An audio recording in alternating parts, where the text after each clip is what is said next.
Bonjour à tous, heureux de vous retrouver pour un nouveau Quintet Flash ce vendredi direction l'hippodrome de Vincennes à l'occasion du prix Urania. On va évoluer sur 2700 mètres, la grande piste bien évidemment. Elles sont 16, uniquement des femelles à y prendre part. Un lot bien composé avec des juments de qualité qui pour beaucoup ont fait leur preuve sur ce type de parcours. D'autres qui nous arrivent de province avec quelques ambitions. Il va falloir être bien inspiré mais on a, semble-t-il, au papier quelques bases assez solides.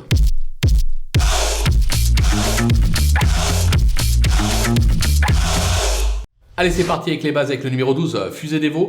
Elle est plutôt constante depuis ses débuts. Elle affiche 3 victoires et 3 accessites en 8 tentatives sur cette piste.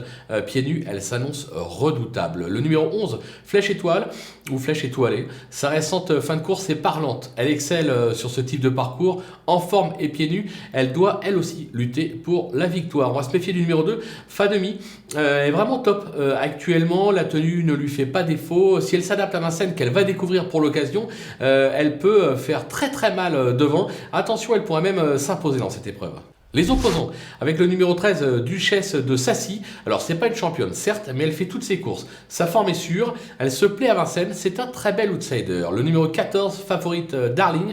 Elle a fait ses preuves sur cette piste, mais rentre après 2 petits mois d'absence. Elle sera pieds nus pour l'occasion, vu la forme de l'entourage. Je me dis, attention à elle, la course a dû être préparée avec soin, raison pour laquelle on la garde assez haut. Le numéro 10, Flora Venezi. Elle a bien gagné à Vichy fin mai, mais n'a pas confirmé depuis. Elle a déjà brillé à Vincennes et surtout elle retrouve Christophe Martens. Christophe Martens était l'artisan de sa victoire vichysoise, raison pour laquelle je m'en méfie. Le coup de poker sera numéro 8, Égine Précieuse.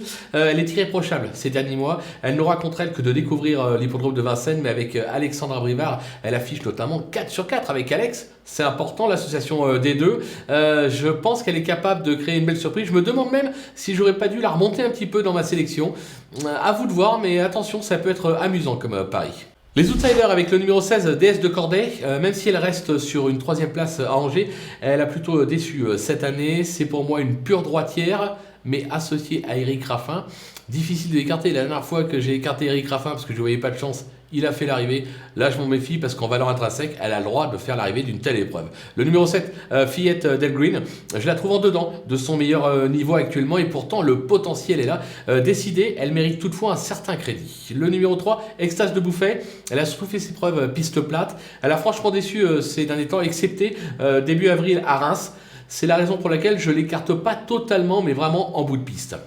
Le numéro 4, Fazenda de Mortré, sans être ridicule ces derniers temps, elle ne m'a pas véritablement convaincu. Elle sera, à mon sens, plutôt à suivre cet été sur l'hippodrome de Cannes-sur-Mer. Toutefois, l'engagement est favorable. Je me dis que voilà, si elle est décidée, avec un parcours propre, elle a tout à fait le droit de venir conclure 5e, raison pour laquelle je m'interdis de l'interdire. Le numéro 9, Fiona Dococri, elle est accréditée d'une belle saison 2021, mais depuis, elle enchaîne les contre-performances. Elle va un jour ou l'autre se réveiller sur ce qu'elle a montré l'an dernier. On ne peut pas totalement l'écarter, raison pour laquelle, là aussi, je la garde en bout de piste. Les délaissés avec l'As Folie de Well, capable du meilleur comme du pire, elle reste vraiment des plus inconstantes. Elle aura comme atout Mathieu Abrivard en sulky, mais est-ce que ça va suffire? Moi je suis pas convaincu, raison pour laquelle je préfère l'écarter, surtout que son entraîneur n'est pas chaud bouillant comme on dit. Le numéro 5, Eleganza Fac, voilà longtemps qu'elle ne s'est guère montrée à son avantage. Elle aurait été mieux piste plate, pas d'emballement. Le numéro 6, Express Lady, alors c'est pas une foudre de guerre, mais elle reste pour moi surtout performante en province. Ça se complique à Vincennes, raison pour laquelle je tente l'impasse. Et enfin, le numéro 15, Dioline de l'Exlore. Elle est surtout réputée sur les hippodromes de province. Elle reste sur plusieurs sorties sur l'herbe. Elle est difficile à situer dans cette catégorie. On ne peut pas toutes les garder. Il fallait faire des choix, raison pour laquelle, là aussi, je tente l'impasse sur ses chances. Voilà, on a fait le tour de cette belle épreuve. On va se quitter avec ma sélection et mes conseils de jeu. À vous de jouer!